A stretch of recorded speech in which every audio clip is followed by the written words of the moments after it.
यो जस्तो राष्ट्र बैंकले बनाएको समितिले चाहिँ लघुवित्तको लागि सुझाव मागिरहेको छ, के गर्ने लघुवित्तलाई कसरी चाहिँ अब व्यवस्थित गर्ने भनेर हैन। राष्ट्र बैंकलाई सुझाव दिनुपर्ने, उसले आफै स्थापना गरेको, उसले आफै भड्खलमा हालेको, अनि हामीले सुझाव दिनुपर्ने, भड्खलमा हाल्ने ऊ अनि सुझाव दिनुपर्ने। पानीमा पहिला डुबाएको छ अनि चिसो लागेन, अब यसलाई चिसो चाहिँ केबाट ओत लाग्नु भने हामीले सुझाव दिनुपर्ने राष्ट्र बैंकलाई त होइन त हैन।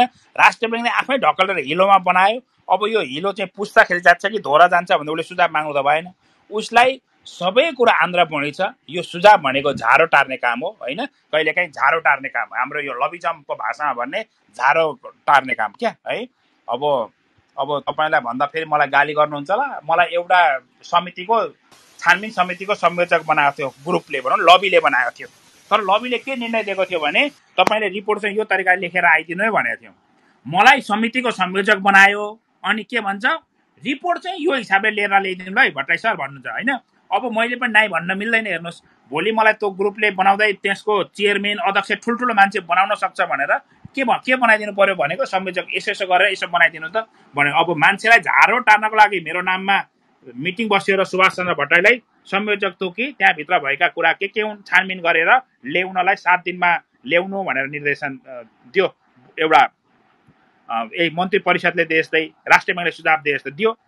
दिएपछि मलाई जसलाई दिन लायो पहिला त्यो मानिसलाई भनेर सुभाषलाई दिन लाउन लायो। मलाई दिएपछि यो भएको यस्तो यसो गरेर लेखेर पठाइदिनु त भनेर टक टक टक यो ठाउँमा यो यस्तो भएको र यस्तो भएको के छ, हाम्रो मोटिभ उद्देश्य के हो, त्यो उद्देश्य अनुसार टक्क हुन्छ। बुझ्नु भने यति कुरा। यस्तो लबिजम राष्ट्रिय बैंकले हामीलाई के उसलाई सबै कुरा थाहा छ, डिटेल सबै कुरा डिटेल थाहा छ, हामीसँग के सुझाव मागिराख्ने हैन।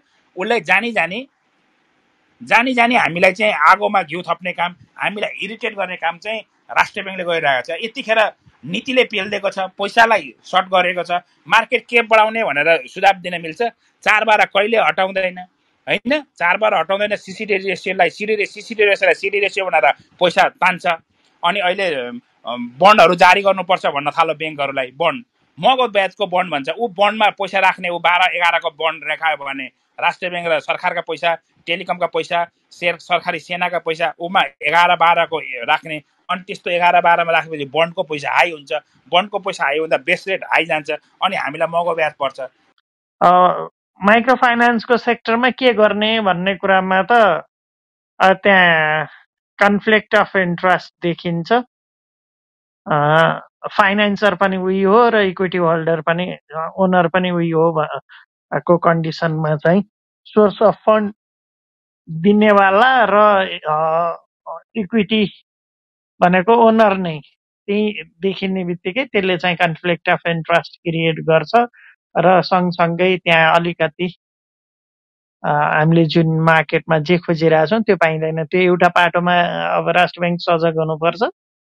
अर्को चाहिँ अब त्यो मसरुमिङ गर्न दिइराख्दाखेरि धेरै कुराहरू त्यति बेला कमजोरी भएका छन्। त्यसलाई एउटा लेभलमा ल्याउनको लागि सेन्ट्रल ब्याङ्कले केही काम गर्नुपर्छ। अर्को क्रेडिट इन्फर्मेसनको लागि सिस्टम डेभलप गरिनुपर्छ। अहिले 5 लाख बनाएको छ क्यारे लिमिट।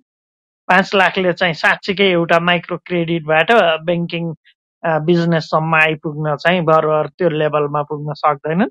त्यो हुँदाखेरि layer of financing, round of financing को फर्ममा चाहिँ एटलिस्ट 20 लाख अथवा 50 लाखसम्मको एक्सपोजर चाहिँ माइक्रो क्रेडिटले लिन सक्ने गरी चाहिँ प्लान गर्न सकिन्छ भनेको। त्यसमा लेयरिङ गर्न सकिन्छ, कुन लेयरसम्म कसरी जाने र कुन लेयरमा पुग्दा रिस्क म्यानेजमेन्ट टुल्सहरू के लगाउने भन्ने।